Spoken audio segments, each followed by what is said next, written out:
Fi, Princess Ruto, Shiek, and Darunia, as well as a ton of new gameplay details. All this and more. What's up, everybody? Once again, my name is Matt, and welcome to another Hyrule Warriors news update video. Thanks to a few new trailers and some more Famitsu scans, a ton of new information about Hyrule Warriors has surfaced. So much so that I'm not even sure where to begin, but I guess I'll try and go chronologically. First and foremost, Fi was announced as a playable character.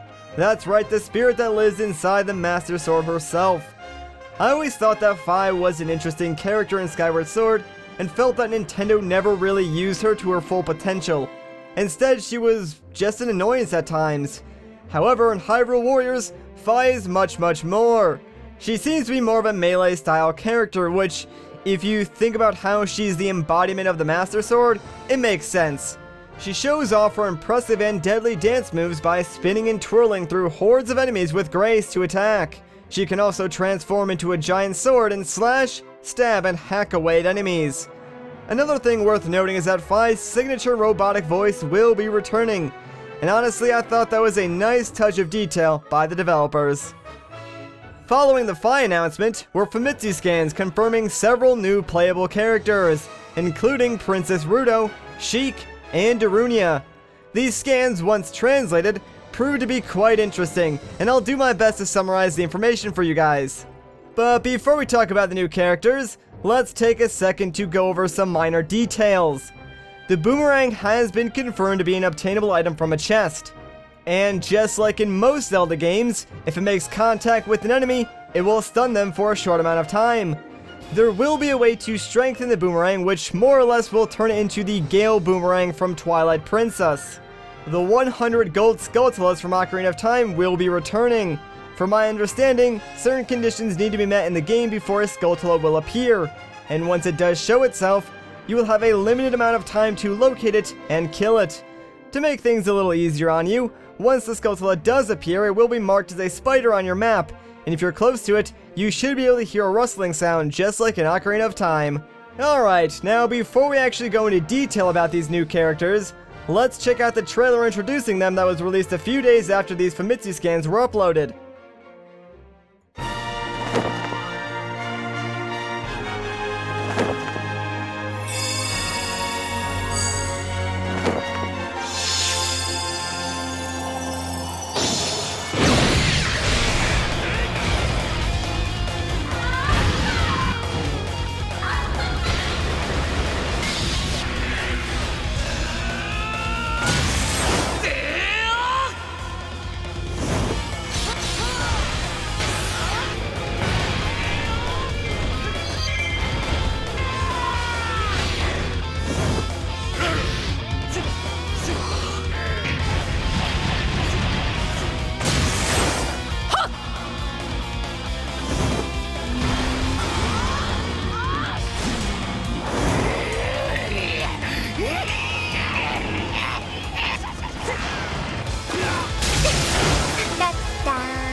Alright, now let's talk about these new characters in the order that they appear. Shiek, as we all know from Ocarina of Time, is from the Sheikah tribe. But in Ocarina of Time, she was also Zelda's alter ego. However, in Hyrule Warriors, there is no word on if this Shiek is in fact Zelda. I imagine it would be pretty hard to pull that off since Zelda is playable this time around. But on the other hand, there is at least one scenario that we know of right now in which that could be the case, and of course we'll talk about that a little bit later on. Shiek's main attacking force comes from her harp, and some of the attack animations look similar to the harp playing segments from Skyward Sword. To go along with her harp, she also has knives, which she can use to toy around with her enemies to show off her ninja skills. Shiek's role in the story is apparently to help unite Link with everybody else.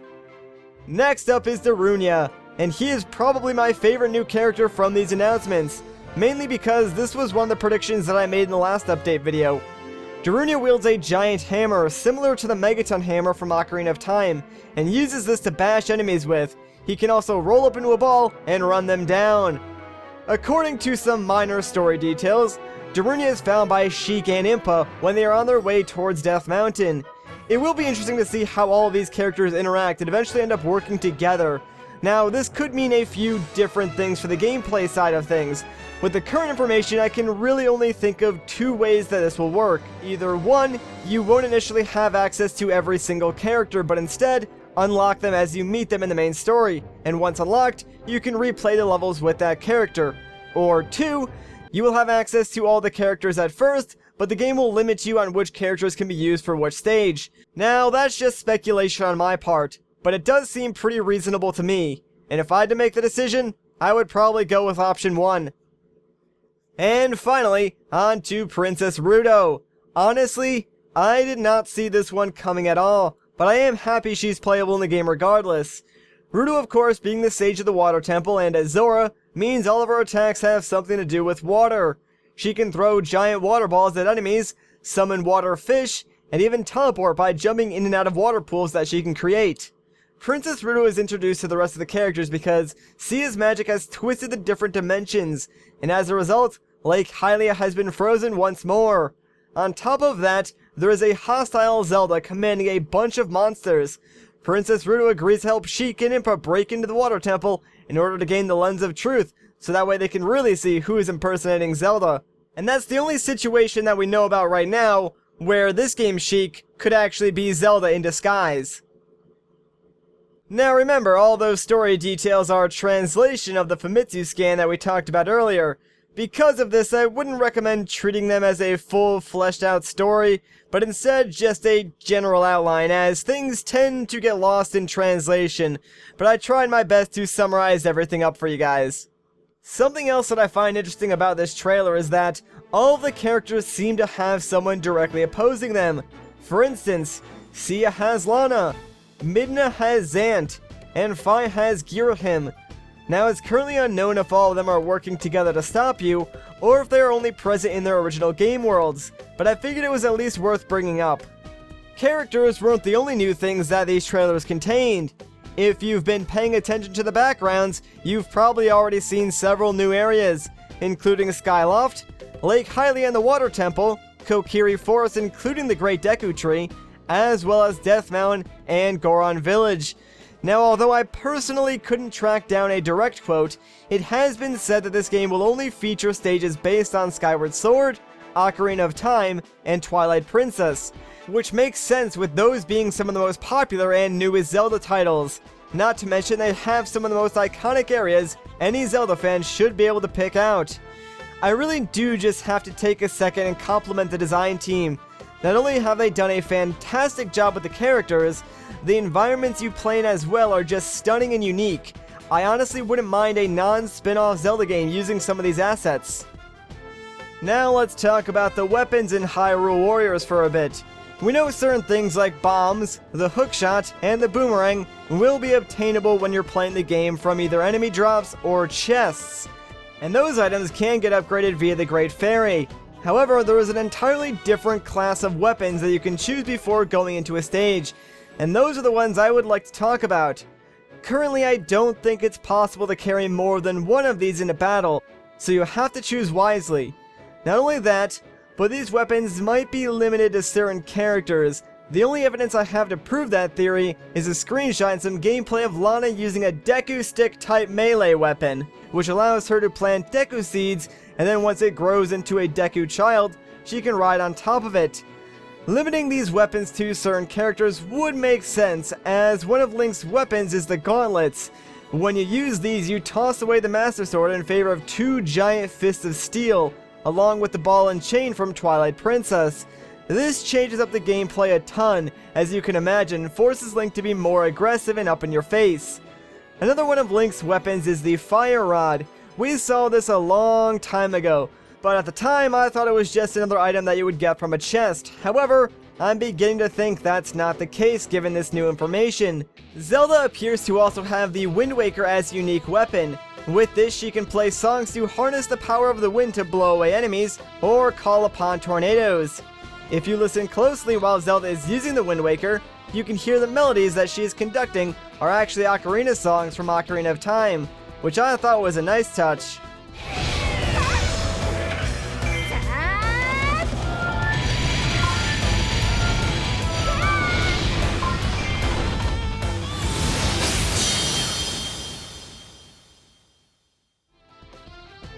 Anyways, that was a very lengthy update, but I think I got through everything. As always, if you could leave a like rating, it would really help me out, and it would let me know that you guys enjoy these videos and I should keep making more of them.